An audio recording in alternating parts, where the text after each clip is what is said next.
A paz do Senhor Jesus aos nossos queridos irmãos ibadianos. Deus em Cristo Jesus vos abençoe.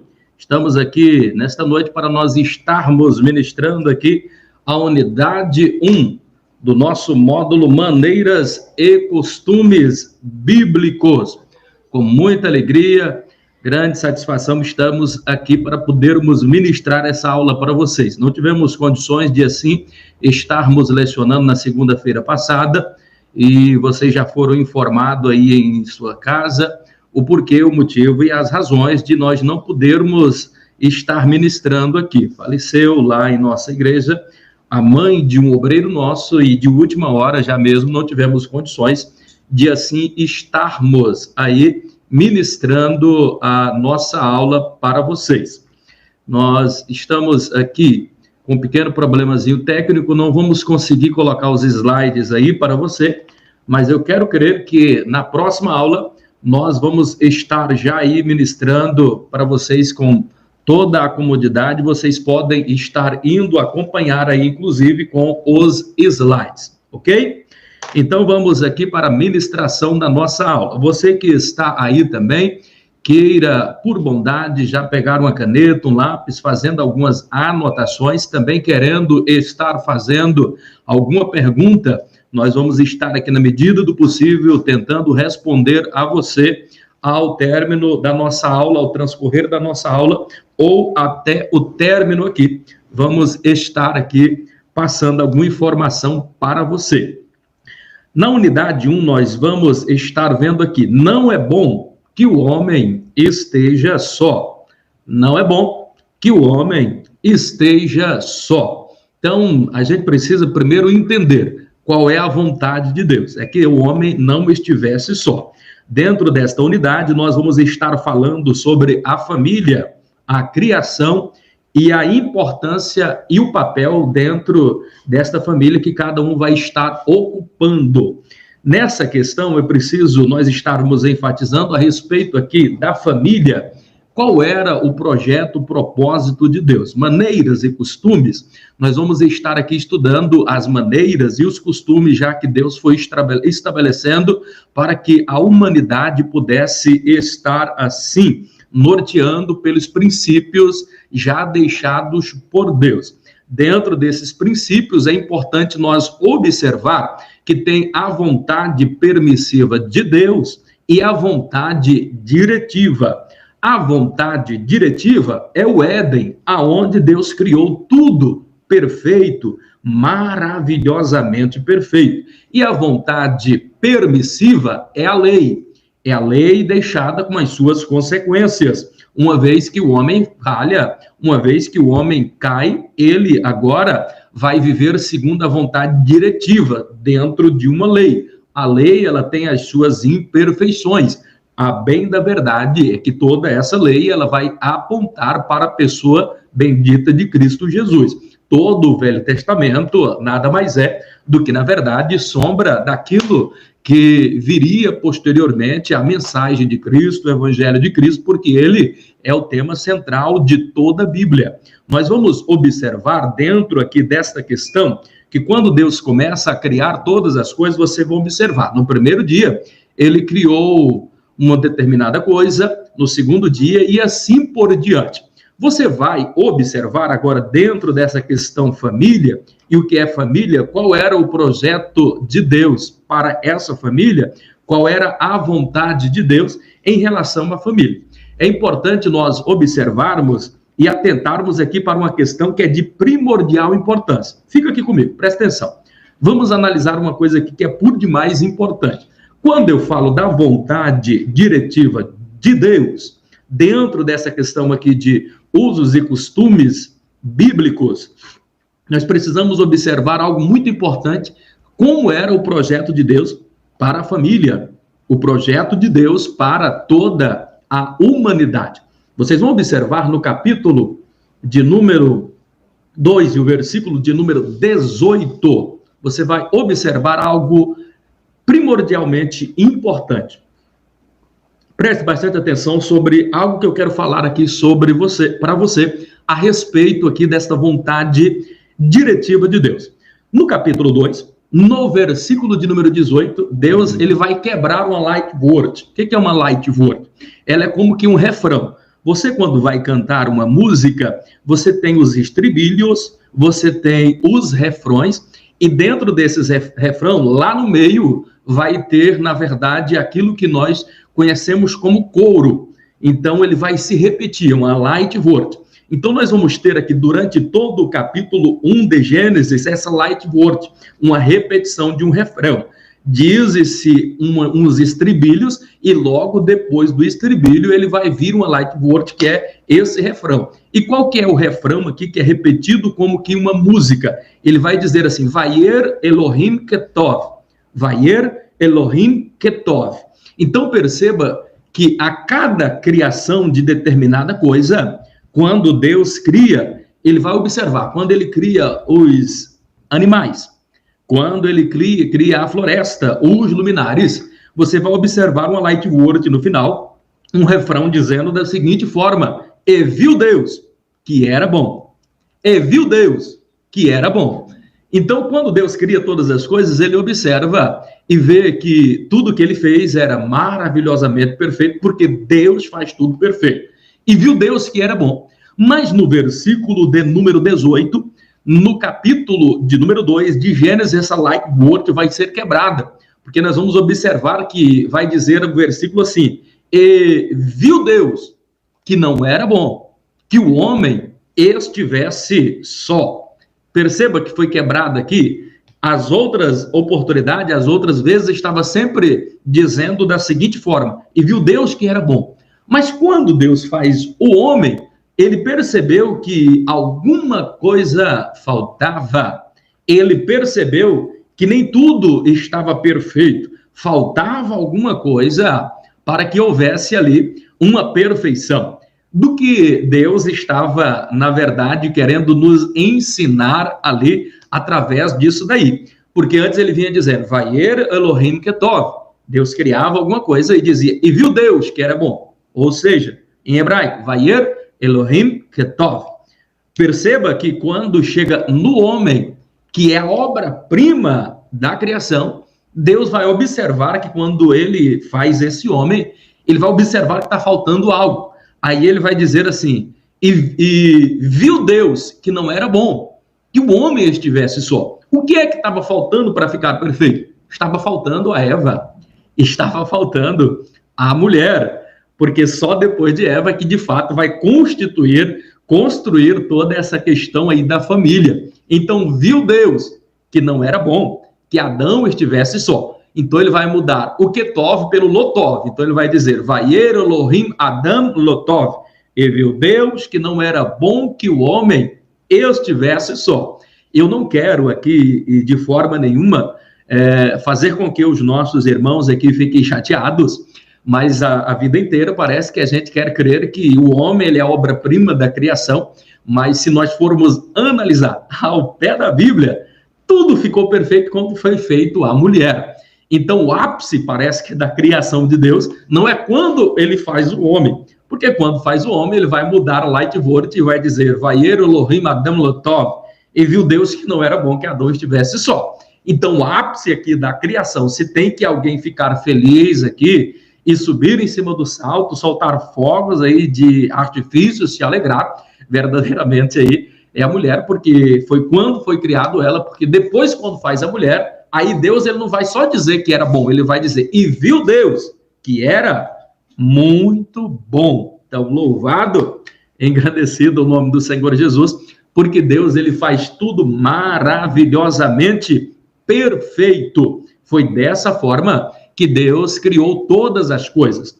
Dentro dessa questão aqui, é importante nós analisarmos e estudarmos aqui agora, juntamente com vocês, uma outra grande questão, uma outra grande verdade aqui também, dentro desse mesmo contexto de Gênesis, no capítulo de número 2 e versículo de número 18. Nós temos uma crença, e essa crença é errônea, de dizermos da seguinte forma, e até mesmo quando nós vamos oficiar um casamento ou presenciamos um casamento, nós costumamos ler esta palavra. Então, nós vamos observar, eu vou ler aqui dentro da Bíblia, e vou mostrar uma nuance aqui que nós analisamos de forma errada diante daquilo que é o original, o hebraico. Então vamos acompanhar, você que tem a sua Bíblia aí em sua casa, abra em Gênesis 2 e o versículo de número 18, e vai nos dizer da seguinte forma: disse o Senhor Deus, não é bom que o homem esteja só, far-lhe-ei uma auxiliadora que esteja como diante dele. Far-lhe-ei uma auxiliadora. Outra versão vai dizer adjuntora. Outra versão vai dizer assim da seguinte forma: ajudadora, cooperadora, auxiliadora. Não importa.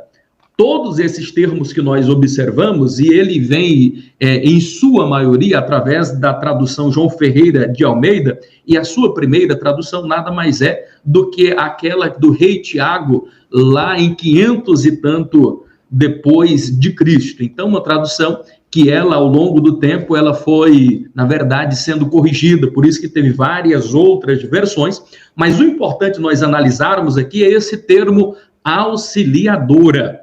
Dentro da nossa língua latina, dentro do nosso português aqui, por exemplo, não existe uma palavra equivalente a essa daqui. Qual é a palavra que está aqui no original? É azer. E você saber o significado de azer é muito importante para a sua compreensão do todo a respeito de como Deus criou, como Deus fez todas as coisas perfeitas, maravilhosamente perfeitas e organizadas.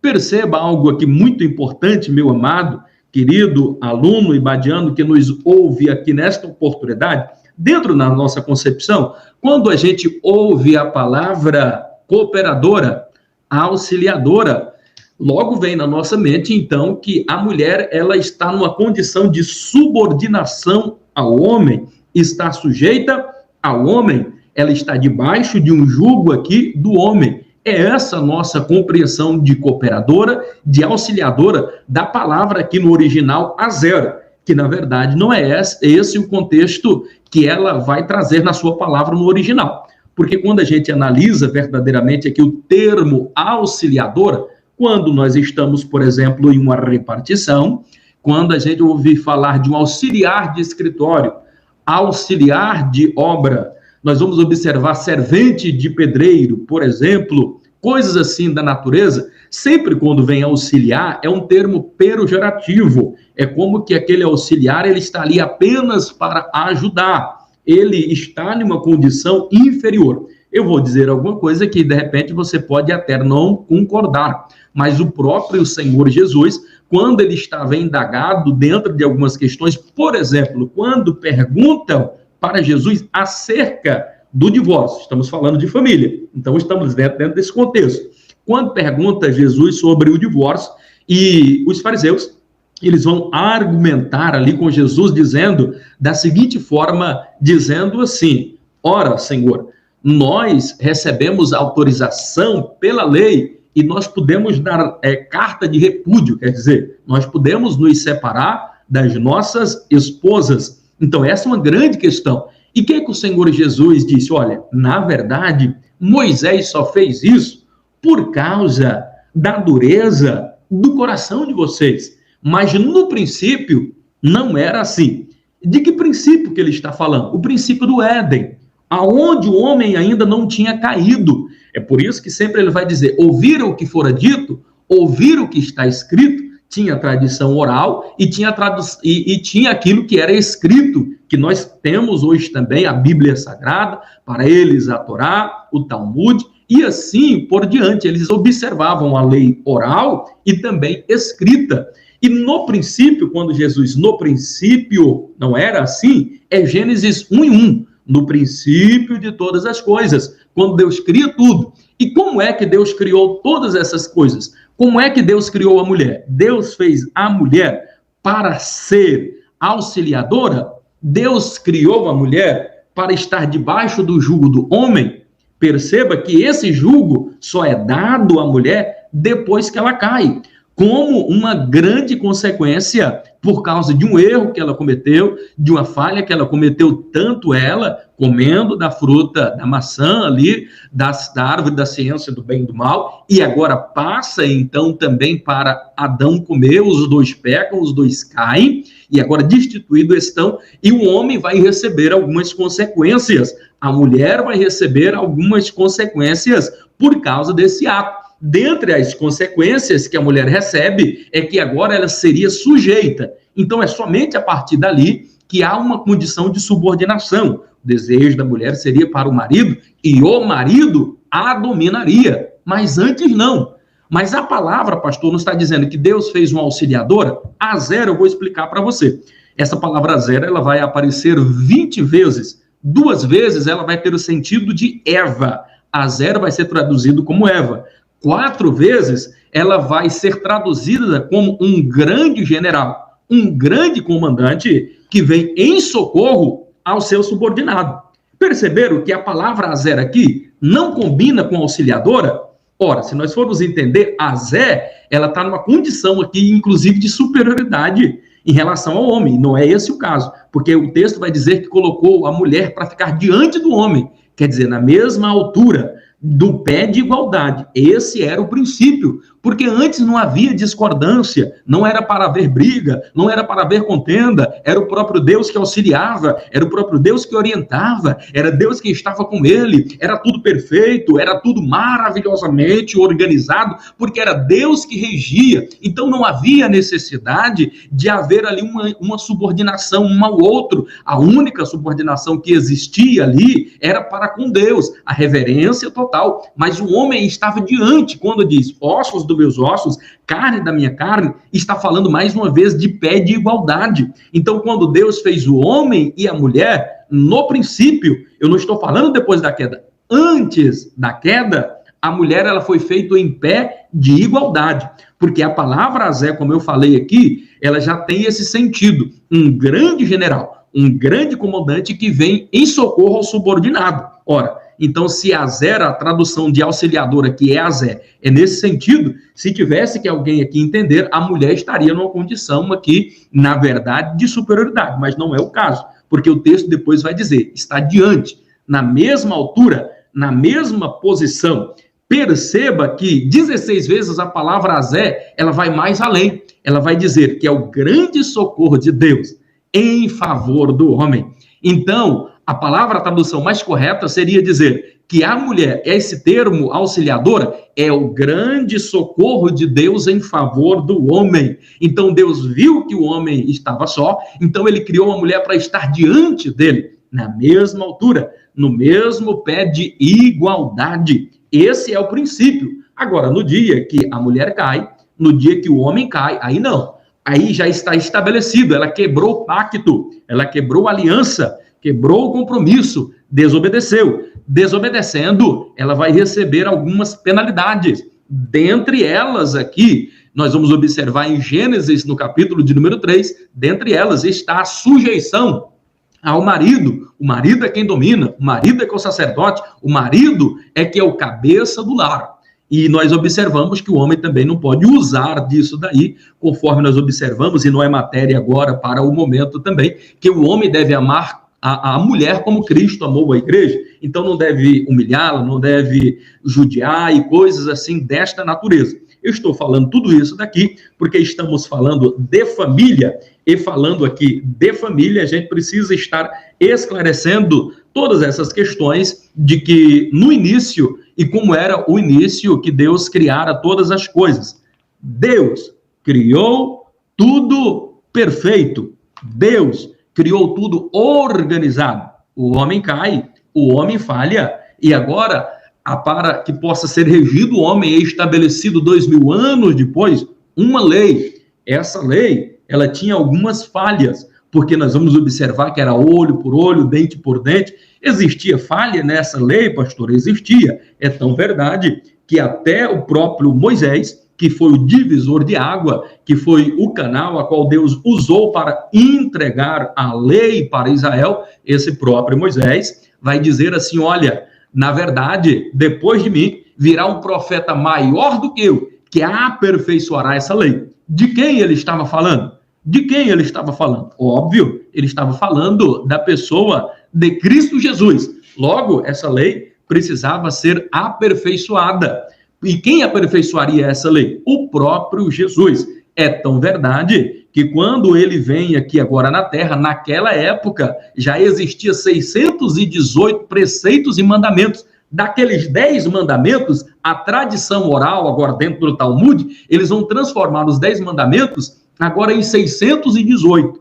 365 preceitos e 248 mandamentos. Havia a possibilidade, ainda que hipotética, de uma pessoa guardar tanto mandamento, guardar tanta coisa na mente. Até para guardar na mente era difícil, quando dirá, meu irmão, no coração. É por isso que Jesus veio e transformou esses 618 mandamentos em apenas 2. Amarás o Senhor teu Deus com toda a força do teu coração, com toda a força do seu coração, acima de todas as coisas. E ele vai dizer também para nós amarmos o nosso próximo, amarmos o nosso semelhante como a nós mesmos. Então tudo vai resumir no amor, o amor a Deus e o amor aos irmãos, em uma comunhão vertical com o Pai e em uma comunhão horizontal com os nossos irmãos queridos aqui. Então nós vamos observar e vai ficar bastante claro aqui esta definição de que quando Deus criou o Éden era tudo perfeito, maravilhosamente perfeito. O homem cai, agora vai vir algumas consequências.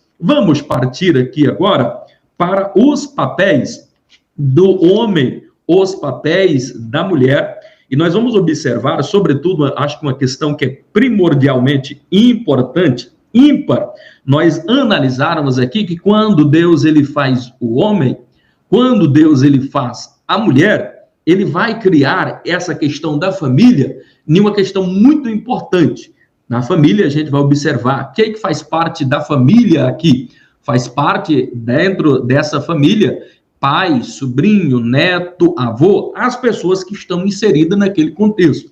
Aqui na página 18, inclusive, ela vai incluir dentro dessa família alguma condição de escravos. Por exemplo, um escravo poderia pertencer e ser membro pertencente de uma família, desde que esse fosse muito querido, dada a sua lealdade, dada as coisas que ele era capaz de fazer em prol do seu senhor, então era considerado, sim, aí como sendo parte também da família. Sobre a família, como é que Deus criou a família? E isso é questão de prova. Os amados que estudam comigo vão sempre perceber que quando eu falo assim, muita calma nessa hora, tem uma probabilidade de 95% de chance daquilo cair para a prova. Então, se você já quiser aí fazer alguma anotação aí, anote na página 18, e isso é de primordial importância você entender. Muita calma nessa hora. Sobre essa questão aqui de casamento, sobre essa questão de família, como é que Deus ele estabelece as diretrizes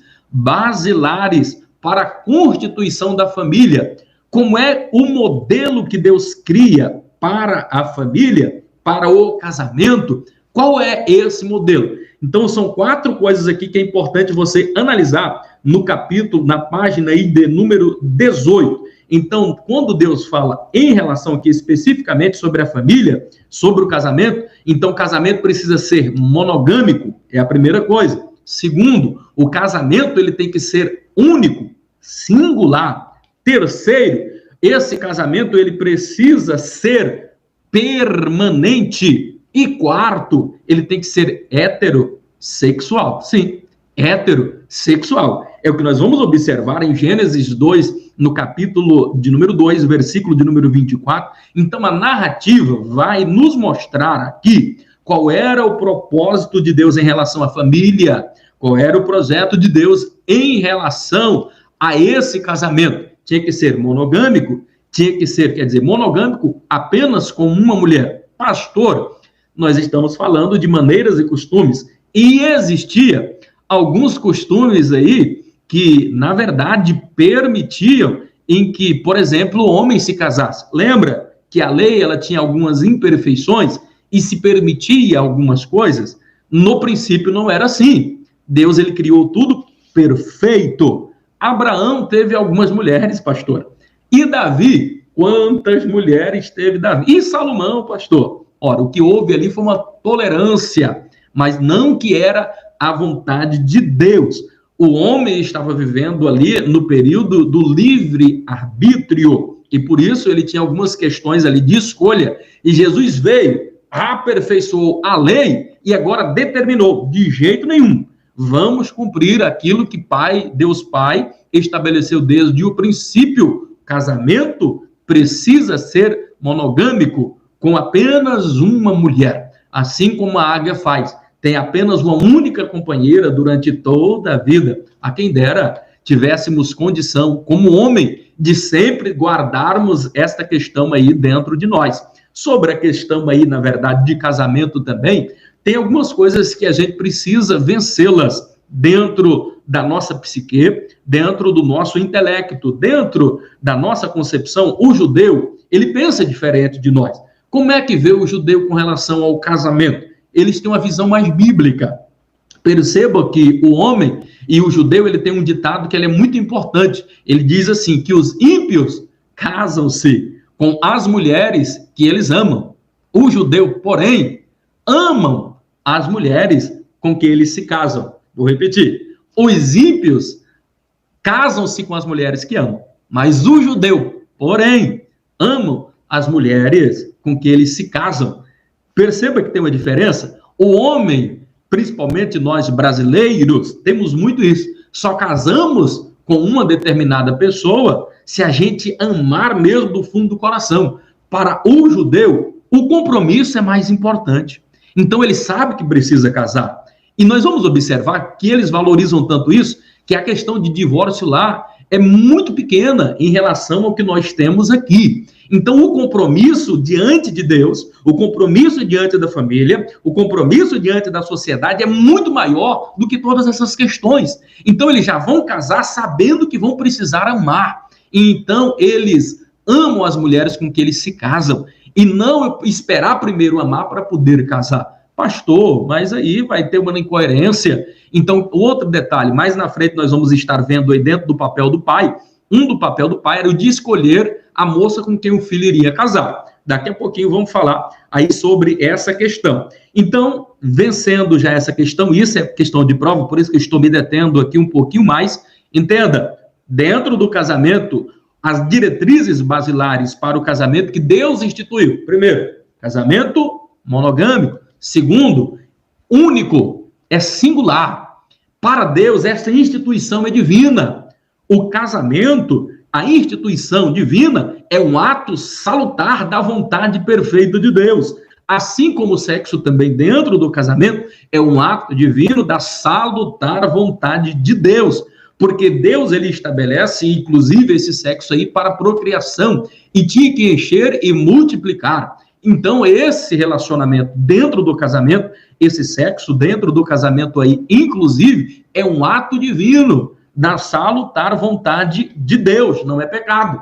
Tudo que envolve essa questão de pecado é quando vem a prostituição, quando vem a fornicação, quando vem coisas fora do casamento. Dentro do casamento, desde que obedeça os preceitos bíblicos, é um ato divino da salutar vontade de Deus. Então, o casamento, ele é único, o casamento tem que ser monogâmico. Terceiro, o casamento tem que ser permanente, para sempre. Por último, é importante você observar, o casamento, na diretriz de Deus, ele precisava ser heterossexual. Pastor, nós não podemos falar agora, porque isso é preconceito. Irmãos, deixa eu lhe dizer uma verdade. Nós não vivemos por vista, nós vivemos mais por fé. Então, nós não estamos direcionados. É por isso que nós vamos observar que a Bíblia ela vai nos dar todas as diretrizes. No Salmos, de número 1, ele vai dizer que precisamos meditar na lei de dia e de noite. A palavra de Deus, ela é a nossa bússola que nos orienta. Não é o que a mídia diz que é pecado, não é o que as pessoas falam que é pecado, que é pecado. Pecado é aquilo que Deus determinou em sua palavra. Já está escrito o nosso manual. Então Deus ele estabeleceu o casamento, na verdade, aí para ser heterossexual. Percebam que Deus, ele não fez Adão e Ivo. Deus, ele fez Adão e Eva, homem e mulher, macho e fêmea. Não há como nós fugirmos desta realidade. Deus fez homem e mulher.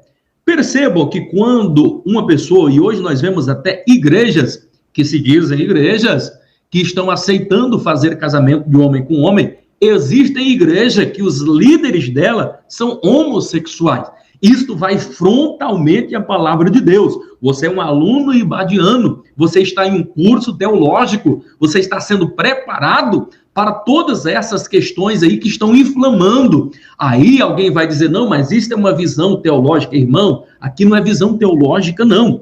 É a vontade de Deus empírica. Ou então você rasga a Bíblia. É a Bíblia quem diz. Deus, ele criou macho e fêmea, homem e mulher. Ele diz, o homem deixará o seu pai e a sua mãe e se unirá à sua mulher. Não está autorizando se unir a um homem, é se unir à sua mulher. Primeiro, que se Deus tivesse feito 2 homens ou 2 mulheres, a humanidade tinha acabado ali. Porque homem com homem não vai produzir, mulher com mulher não vai produzir. A mulher tem o óvulo, o homem tem o sêmen, o homem tem a semente. Um precisa do outro. E foi isso que Deus fez. Agora deixa eu lhe dizer uma grande verdade. A grande questão aqui é que quando um homem, uma mulher, ele olha para o seu corpo e diz, eu não estou satisfeito com o que eu estou vendo. Eu, na verdade, nasci homem, mas eu quero ser mulher. E por isso eu vou ser mulher. Eu vou fazer uma cirurgia, eu vou fazer alguma coisa, eu vou mudar essa questão. Quando o homem decide fazer isso, quando a mulher decide fazer isso, uma coisa precisa ser dita, ela não está afrontando a sociedade. Ao contrário do que muitas pessoas pensam quando alguém faz assim, se revolta ao ponto de dizer que, na verdade, ele nasceu homem, mas de fato ele é uma mulher. A revolta dele não é contra a sociedade. A revolta desse homem, a revolta dessa mulher não é contra os seus familiares, não é contra a sua mãe, contra o seu pai, contra os seus irmãos, não é contra a sua família. A revolta desse homem, dessa mulher que pensa desse jeito, que quer entrar por essa questão do homossexualismo, ele está fazendo uma afronta não à sociedade, ele está fazendo uma afronta ao próprio Deus. Isto é tão verdade que lá em Sodoma e Gomorra, se você observar, que existia ali o pecado que é mais observado, que é apontado, é o sodomismo. Inclusive, a prática do nome sodomismo é por causa dessa cidade, aonde os homens ficavam com homens, mulheres com mulheres, a devassidão moral era tão grande, não é apontado nenhum outro pecado maior do que esse lá, e por isso que aquela cidade foi destruída. E por que é que Deus destruiu? Porque o homem, quando ele faz esse tipo de coisa, ele não está afrontando a sociedade, ele está afrontando o próprio Deus. Ele diz assim, Deus, o Senhor é incompetente, porque eu quero ser mulher, eu me pareço com mulher, e por que é que o Senhor me fez do sexo masculino? Então o Senhor é incompetente, porque eu tenho desejo de mulher. Então entenda uma coisa, quando a pessoa decide se tornar homossexual, isso não é patológico, isso não é doença.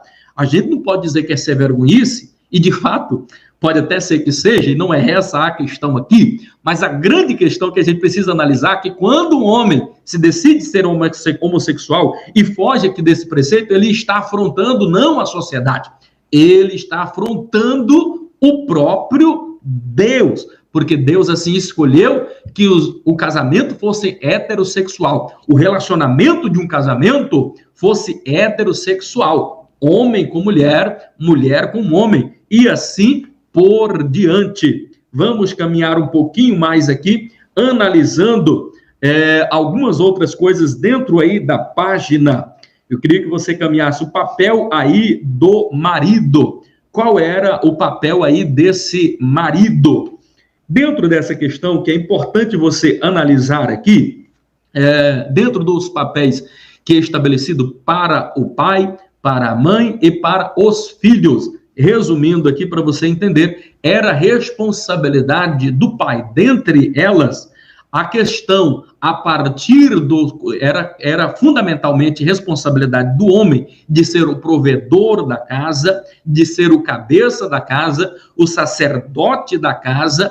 Era função, inclusive, do pai ser o orientador espiritual. Hoje parece que nós estamos vivendo uma inversão de valores, porque em muitas casas o esteio não é o homem, o esteio tem sido a mulher. É a mulher que tem assumido a função de um homem. Ela está assumindo a função de sacerdócio no seu lar. O que o homem tem deixado de lado, às vezes a mulher tem que assumir, porque o homem é frouxo, é porque o homem não toma uma posição, é porque o homem está fora aqui da vontade de Deus. Porque dentro dos preceitos bíblicos, dentro daquilo que Deus estabeleceu como ética dentro de um casamento, era que o homem deveria ser o provedor, inclusive espiritual. Ele deveria ser o responsável por passar este ensinamento, sobretudo de Deus, para os filhos. Quer ver uma outra obrigação que era importante o homem fazer? A educação do filho homem. Perceba que quando os filhos nascem, esses filhos vão ser cuidados pela mãe até os 4 anos de idade, homem e mulher. Mas a partir do quarto ano, o homem ele vai ter um papel fundamental na vida do menino homem. É o pai que vai ensinar para o filho uma profissão.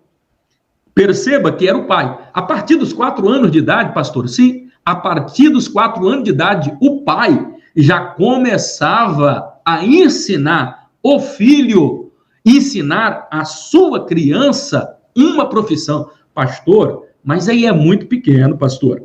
Se existisse naquela época ali, então, conselho tutelar, estava perdido os pais daquela época. Estava verdadeiramente sim, porque inclusive a lei, a palavra de Deus ainda recomenda que não fosse retirado a vara da correção nesses meninos. O que falta hoje em dia, às vezes, é correção, é limite para os nossos filhos. A Bíblia dá autoridade para o pai, e esta autoridade não pode ser transferida para o Estado, para a escola. Então, a escola ela pode até educar o seu filho concernente aos estudos, àquilo que ela está aprendendo no meio secular, a educação secular. Mas a educação no lar, de obediência, de ter respeito, de respeitar as entidades, de respeitar o pai, de respeitar a mãe, de respeitar os velhos, de respeitar os anciões, a ser uma pessoa sociável, a ser uma pessoa que consegue viver em sociedade, não é obrigação do Estado, não é obrigação da escola, não podemos terceirizar, é obrigação do pai, é obrigação da mãe, educar esta criança dentro de casa. O pai de família, inclusive, ele já começava a partir dos 4 anos de idade, esse marido, a ensinar uma profissão para o filho. Mas era muito pequeno, pastor, assim. A partir dos 4 anos de idade, a criança já começava a caminhar. Meio período, ele ia com o pai, meio período ele já tinha que ir para a sinagoga. Então, meio período do dia, essa criança, ele já tinha que começar a trabalhar. Pasme no que eu vou dizer. A partir dos 6 anos de idade, a criança, vez por outra, já tinha que começar a trabalhar e produzir aquilo que ele fosse comer. Se ele não conseguisse produzir alguma coisa, ele não comia. Criança, às vezes, apanhava. Não era, na verdade, a gente precisa enfatizar aqui o judeu, ele tinha muito cuidado com relação a essas questões aí. E a gente precisa ter em mente, uma determinada ocasião, em saudosa memória, pastor Antônio Gilberto, que foi um grande homem aí da CPAD, grande escritor, eu participando ainda, ouvindo uma palestra dele, e ele falando como educar filhos e como o judeu criava e educar filhos. E eu me lembro que alguém fez a pergunta e dizia, pastor Antônio Gilberto, a partir de quanto tempo eu devo começar a educar a minha criança? A partir de quanto tempo eu devo começar a ensinar a minha criança? Ele pergunta para o pai e para a mãe ali da criança e diz, com quantos anos está o seu bebê, a sua criança? Eles disseram, ora, só está apenas com 2 anos de idade. Então ele dá um sorriso assim de canto de boca e diz assim, então você já perdeu 2 meses na criação do seu filho. Mas como é que pode ser isso? Aí ele vai explicar, olha, criança é o tempo mais fácil para você ensinar, é quando ela é criança. Depois que ele cresce, ele já adquiriu uma vontade, ele já tem as suas próprias vontades. Aí ele faz uma analogia. Ele vai dizer da seguinte forma, explicando para aquele pai e explicando ali para aquela mãe. Ele disse, olha, criança se acostuma até com o que não presta.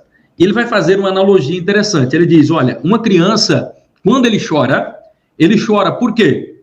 Primeiro, porque ele está com dor de barriga, ou porque está com uma dor de dente, está com seu ouvido doendo, porque fez xixi, ou porque fez cocô, porque está com prisão de ventre, alguma coisa dessa natureza.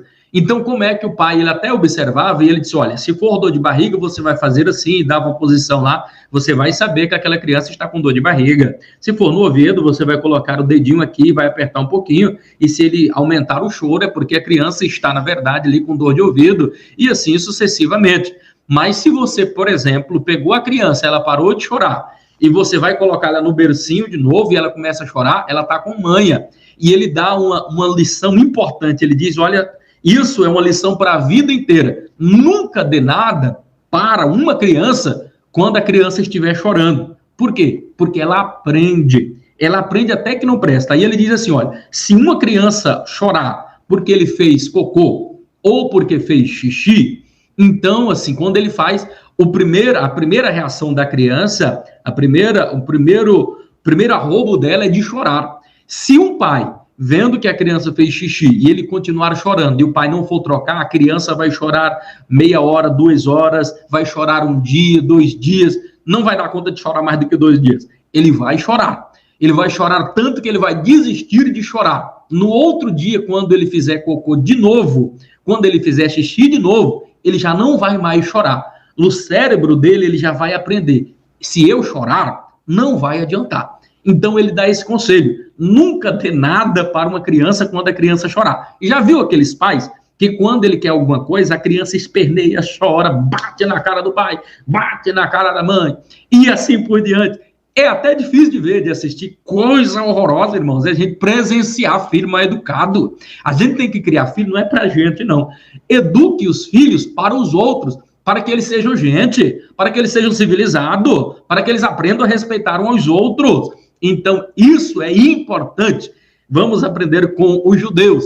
E ele fala esse exemplo dos judeus, inclusive, já naquela época, quando a criança chorava, então eles nunca davam nada para uma criança quando a criança chorava. Então, a criança tinha que conseguir com um argumento, com alguma outra coisa. Então, eles tinham bastante cuidado em relação a isso. Então, ter isso em mente. Observação na questão de como devemos educar, ensinar as nossas crianças.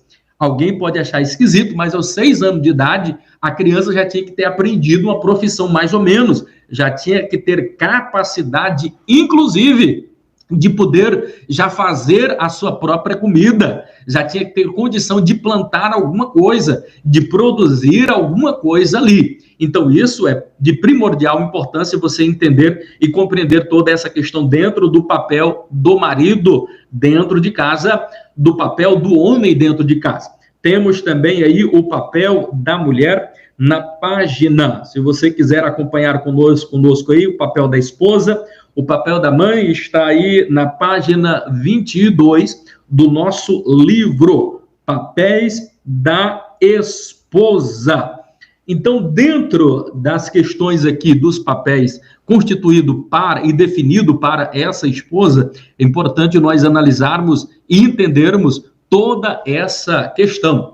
A maior importância para a mulher, e isso, inclusive, muita calma nessa hora. Já falei, todas as vezes que eu falar muita calma nessa hora, é porque aquilo é de fundamental importância para a sua prova. Circule aí. A página é a página 22, logo aí no 1.4.2.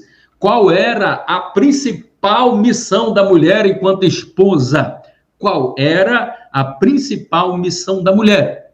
Procriar, ter filho, dar filho ao seu marido. Isso é tão importante que mulheres choraram, prantearam aos pés do Senhor. Nada seria ser mais vergonhoso do que a mulher não produzir filho, porque era uma instituição dada por Deus que a mulher deveria procriar, encher, multiplicar a terra. Então, se esse homem, na verdade, ou se essa mulher não conseguisse dar ao seu homem, o seu marido, um filho, aquilo era extremamente desonroso. É por isso que se criou aquilo que nós conhecemos e que era liberado para o homem. O homem, ele tinha que ter uma só mulher, mas poderia ter algumas concubinas, algumas escravas que estavam ali na função, se a mulher não podia, por exemplo, então vinha ali uma escrava e poderia ter filho. Sobre essa questão da constituição da família, é importante. Como é que se deu esta família, pastor Eurípides? A partir do momento, essa questão do parto aqui para a mulher, ela é de fundamental importância e você precisa entender bastante aqui essa questão aqui, como que era esse parto. O parto, lá no princípio, lembra, como nós falamos agora há pouco, que no princípio era tudo perfeito? No princípio, por exemplo, eu vou analisar uma questão aqui que talvez você não se atentou ainda sobre questão de família. Em um único capítulo da Bíblia, em um único versículo, eu vou responder duas questões. Em Gênesis, no capítulo de número 3, no versículo de número 18, tem uma grande verdade aí, a partir do verso 16. E disse a mulher, aqui é depois da queda da mulher, Deus vai dar uma sentença para ela. Depois desta queda, nós vamos observar que Caim mata Abel, então ele é expulso ali do jardim do Éden. E a grande questão aqui é com quem Caim se casou. Ora, se os únicos filhos que é registrado é Caim e Abel, Caim mata Abel, então por lógica, dedução, saber-se-ia que seria apenas Adão, Eva e ele, Caim, que estava vivo ali. E como é que Caim, e com quem Caim se casou, e ele vai para uma outra banda? Ora, quem foi que disse que existia apenas Caim e Abel? Pastor Eurípides, mas eu não vi nenhum texto na Bíblia que diz que Eva teve outros filhos. Eu vou explicar para vocês. A verdade, Caim e Abel, eles foram os primeiros homens. Porque a Bíblia, se você for observar, em todos os textos, você pode observar aqui que gerou toda a questão dos patriarcas aqui, principalmente desde o início, e a Bíblia, meus amados e queridos irmãos, é importante nós analisarmos aí, era escrito naquela época de papiros, de tábuas, de argila, era muito difícil, não dava para colocar todos os pormenores. Segundo, existia uma questão cultural. Em nenhum momento, na verdade, vai citar, por exemplo, as mulheres. Quando ele sai lá do Egito, por exemplo, sai 600 mil homens a pé. Mas se você for contabilizar as mulheres, os meninos e os anciões, já iriam, na verdade, a dar mais de 3 milhões de pessoas, porque era contado apenas os homens. Então, gerou Matusalém, que gerou Enos, que gerou Enoque. Então, assim, não diz quem é o nome da mãe, só diz o nome do pai aí, na verdade. Então, é uma questão que já era cultural. E outra coisa que é importante você analisar e perceber, quando Adão e Eva, ou quando Deus cria os dois, eles já nascem prontos para procriar. Hoje, nós precisamos passar pelo processo da fecundação, então é colocado o embrião no óvulo, espera-se 9 meses, depois a criança vai crescendo. Adão, não. Ele já nasceu pronto. Eva já nasceu pronta. Quando Adão olhou para Eva, Eva olhou para Adão e vendo que os animais já copulavam, o desejo estava ali, esse desejo já foi colocado por Deus e isso é inerente, não precisa ninguém ensinar, porque parece que a natureza já se encarrega aí desses instintos. Você imaginou? Ora, quando Adão e Eva têm Abel e Caim, eles já estão com aproximadamente 60 anos, 70 anos. Será que nesse período de 60 anos, Adão não tinha tido nenhuma outra filha? Evidentemente que sim. Como é que o senhor consegue provar isso? Nesse texto, observa aqui, no versículo de número 16, do capítulo de número 3 de Gênesis, veja como é esclarecedor. E disse a mulher, multiplicarei grandissimamente a dor do teu parto. Algumas versões vai dizer a dor da sua conceição. Mas o que eu quero dizer? Quando ele diz multiplicarei grandissimamente a dor do seu parto, o que Deus estava querendo dizer? Percebam que Adão e Eva aqui, e isso é muito sério, Adão e Eva aqui é a consequência por causa do erro deles. Caim e Abel aqui já tinham nascido? Não, queridos. Observe, leia o texto aqui. Então é a consequência. E quando Deus diz assim, olha, multiplicarei a partir de agora a dor do seu parto. Então está claro, não se multiplica nada por nada que vai dar nada. Se você multiplicar assim, 0 vezes 0 vai dar quanto? 0. Porque não se multiplica algo que não existe. Algo só pode ser multiplicado se aquilo já existir. Então está aqui muito claro esse texto. Multiplicarei grandissimamente a dor da sua conceição. Então está dizendo que antes Eva não tinha dores para ter filho, mas a partir desse momento aqui, que ela caiu, que ela errou, que ela falhou, que ela pecou, que ela transgrediu, a partir de agora ela teria dores. A dor era bem pequenininha antes daqui. Isto significa dizer que Deus era tão perfeito, irmão, que antes para ter filho, a mulher, na verdade, ela nem sentia dores. Então é maravilhoso o que a Bíblia nos diz. Alguém diz assim, pastor, então Adão e Eva teve filhos antes de Caim e Abel? Sim, meu querido, é o que a Bíblia está dizendo. Pastor, mas não está dizendo o nome. Então leia nas entrelinhas. Quando ele diz, multiplicarei grandissimamente a dor da sua conceição. O que é a dor da conceição? Na tradução já corrigida vai dizer, a dor do parto. Perceba que quando Caim e Abel aqui, nem existiu ainda, quando é dito aqui esse versículo, percebam que isso daqui foi a consequência de Adão e Eva terem transgredido e comerem da fruta da árvore da ciência do bem e do mal. E aqui o texto está bastante claro. Não falava-se ainda de Caim e Abel. Por que não fala? Porque provavelmente eles foram os primeiros homens. Nas mulheres não eram contados. Se você for observar, eu já mostrei aqui os textos bíblicos que não era contado a questão das mulheres. Apenas a partir dos homens, sobretudo até os primogênitos. Então fica bastante claro que é por isso que Caim, quando ele mata Abel, e eles vai sair com quem ele se casou? Obviamente com uma das suas irmãs. Não havia uma proibição naquela época. Mas na Bíblia não fala, irmão, estou te mostrando aqui. E multiplicarei grandissimamente a dor da tua conceição a partir de agora. Antes a mulher não tinha dores, ela já tinha tido filhos. Está muito claro, irmãos, na palavra de Deus. A palavra de Deus, ela é linda, a palavra de Deus, ela é maravilhosa. Nós já estamos finalizando aqui o nosso período, ficou aqui faltando ainda para nós estarmos falando aqui sobre as 3 fases do casamento. Na próxima lição, nós vamos estar aqui voltando rapidamente sobre essa questão, porque é importante demais você entender as 3 fases do casamento judeu, como que era o casamento judeu, como que era o casamento nos tempos bíblicos das nações ímpias e tudo mais, que estavam ali envoltos naquelas terras palestínicas. Então vamos estar estudando ainda um pouquinho mais dentro dessa unidade, vamos voltar um pouquinho. Acabou que a gente ficou se detendo muito aqui, porque precisávamos mesmo, mas tem uma outra questão muito importante, que é as 3 fases do casamento, que é o Shindurim, o Nessurim e o Eruzim, que para nós seria namoro, noivado e casamento. Então, existiam essas fases aí do casamento, e nós vamos estar ainda, mesmo que muito rapidamente, conversando e falando com vocês, porque vocês não podem perder ainda esta parte. É fundamental a importância você estar observando. Eu quero já estar finalizando aqui, mas vamos ver se nós temos alguma pergunta dentro daquilo que vocês estão aí nos ouvindo.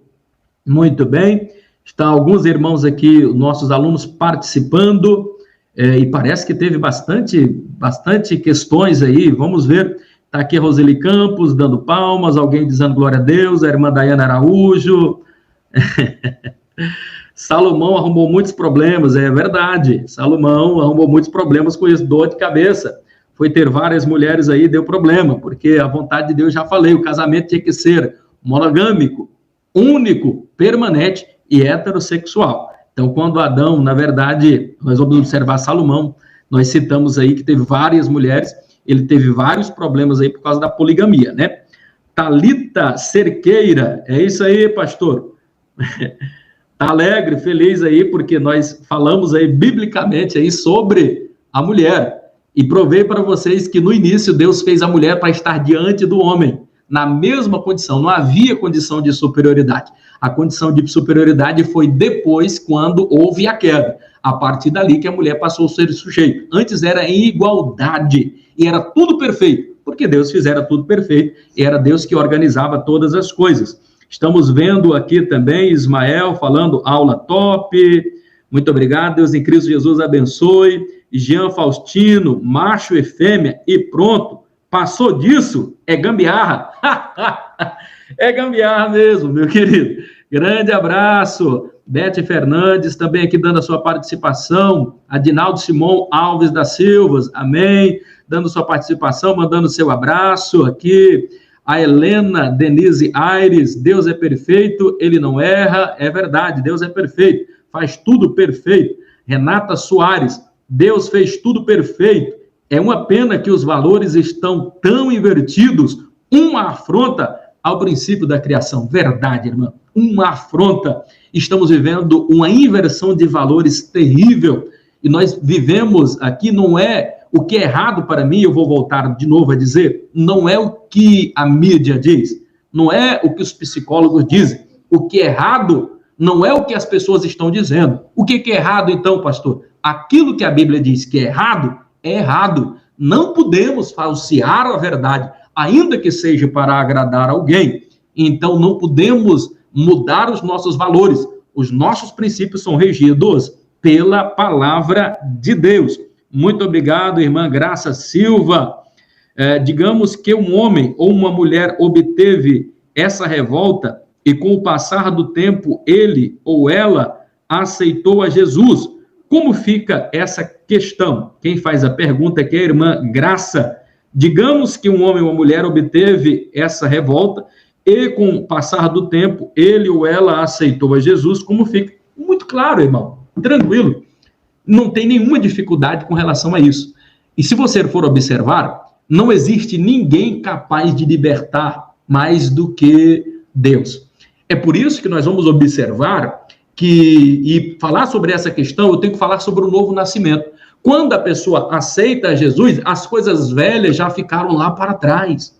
E o interessante é que Deus é tão maravilhoso, irmã Graça Silva aí, esse nosso Deus, ele é tão maravilhoso, mas maravilhoso mesmo, porque o homem, quando você cai, quando você erra, a vida inteira, ele vai se lembrar.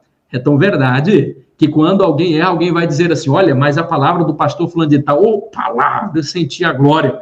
Quando alguém sabe de algum defeito, daquele pastor, daquela irmã, daquele homem de Deus usado, quando ele diz, olha, é verdade, ele é abençoado, mas eu vi falar isso e isso dele. Quer dizer, o homem, não importa quanto tempo passou, sempre se lembrará, mas Deus esquecerá. O seu passado, ele já não se lembra mais, porque você já tem um novo nascimento. Como é que é o novo nascimento? Você tem um novo sentir, um novo agir e um novo pensar, um novo sentir, um novo agir. Então, há uma transformação. É por isso que Colossenses 3 vai falar assim, portanto, se ressuscitartes com Cristo, buscai as coisas que são de cima, onde Cristo está assentado à destra de Deus. Pensar nas coisas que são de cima e não nas que são aqui da terra. Quando ele diz, portanto, se ressuscitartes com Cristo, só ressuscita, querido, se morrer. Morrer para quê? Morrer para a vaidade, morrer para o mundanismo, morrer para o desejo sexual.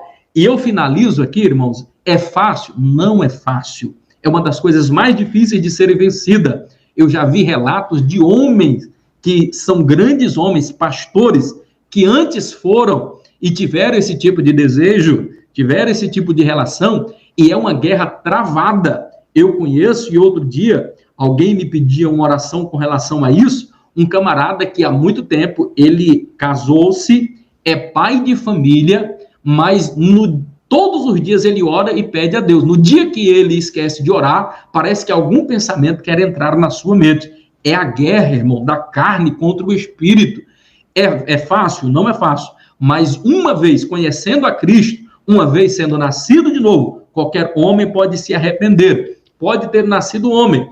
E daí, pastor, e como é que eu faço se ele mudou de sexo? Aí ele vai ter que conversar, ele vai ter que se acertar com Deus aí, mas o importante é que se ele se arrependeu, se ele resolveu mudar de vida, e agora ele deixou de se revoltar, porque eu expliquei, quando o homem resolve ser homossexual, a mulher resolve ser homossexual, a revolta não é contra a sociedade. A revolta é contra o próprio Deus. Ele está dizendo para Deus, Deus, o Senhor é incompetente, o Senhor não sabe de nada, porque eu queria ser mulher e o Senhor me fez homem. Então a revolta não é contra a sociedade, a revolta é contra Deus. Deus em Cristo Jesus vos abençoe de uma forma muito especial. Estamos chegando aí ao final desta maravilhosa aula. Na próxima aula vamos estar dando continuidade a esse assunto e vamos iniciar a unidade 2. Grande abraço a todos. Tenha uma noite abençoada aí na paz do Senhor Jesus. Grande abraço. Deus abençoe.